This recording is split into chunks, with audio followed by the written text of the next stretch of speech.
A rare sight in the inland Northwest caught on camera, and it happened twice in one day. 2 confirmed tornadoes touched down amid yesterday's storms.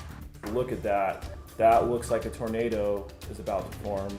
Toppling trailers, crushing cars, and destroying homes. Tonight, we're looking at the trail of damage left after one of the tornadoes touched down in Spokane Valley. It's very unexpected for us to come on a call or come to a scene of this type of magnitude. From stormy weather to mountain snow and frosty conditions in the valleys, I'm tracking all these things in the forecast over the next several days across the inland Northwest.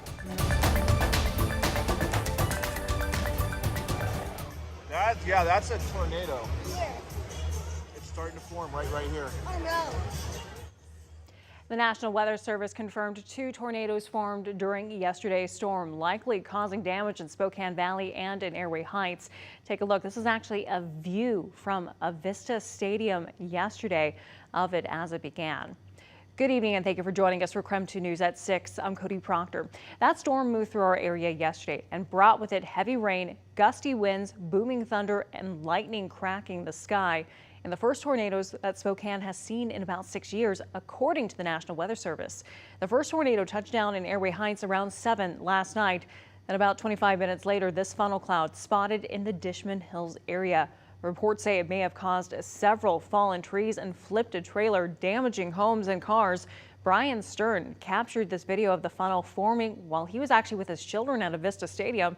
He says he knew almost instantly it was a tornado forming. To see the real dark clouds and the real rotation of the clouds, you don't see that here. You just don't normally see the rotation, and that stands out immediately. You know exactly that's different. It felt like I was in danger. Yeah. It was a very, very scary experience. We've never been in one like that. The National Weather Service of Spokane says, yes, it was a confirmed tornado. They've been out today assessing the damage and expect to have an official rating for the tornado in the coming days.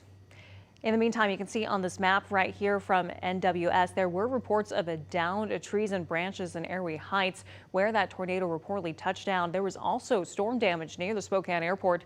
Flooding also reported in other parts of town. However, damage from the Spokane Valley tornado stayed concentrated to homes near the Dishman Hills area. The National Weather Service is continuing to connect reports of the tornado and this trailer that flipped on 4th and Fancher in Spokane Valley. KREM 2's Janelle Finch spoke to some of the community members who went through in that area that live there where that tornado in one Spokane Valley trailer park.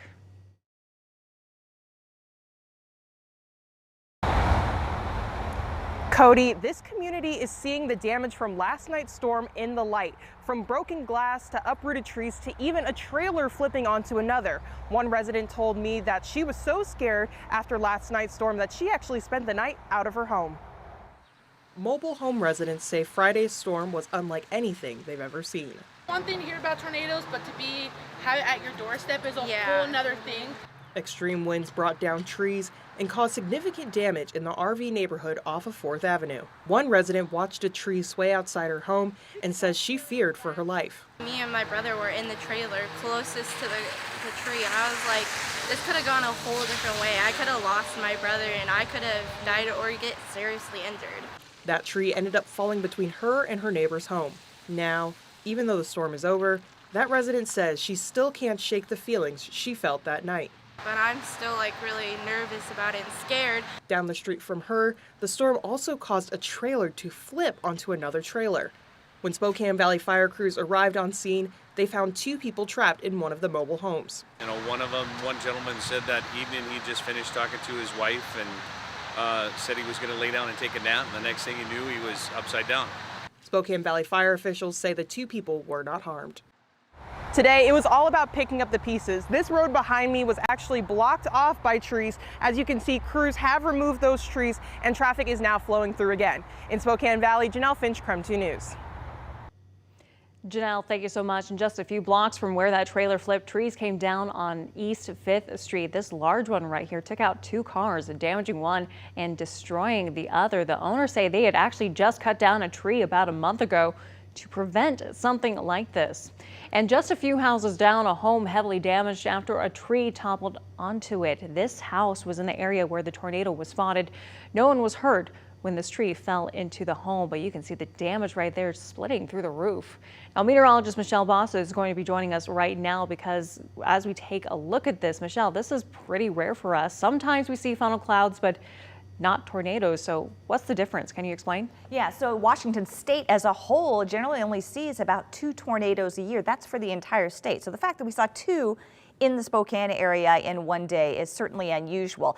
We see a lot more funnel clouds. What is the difference? A funnel cloud is a rotating column of air that does not reach the ground. So if you see one in the sky, it usually won't cause any damage. Once it reaches the ground, that rotation reaches the ground, it is considered a tornado. So fortunately, we don't see a lot of those. And even the ones that we do see are generally on the weak side, especially when you compare the ones that are often seen in the Midwest. Well, we had some unsettled weather today as well. As we take a look at satellite and radar, we did have a lot of thunderstorm activity, even some pea-sized hail across the area. You can see the lightning kind of dying out as we move through the last couple of hours.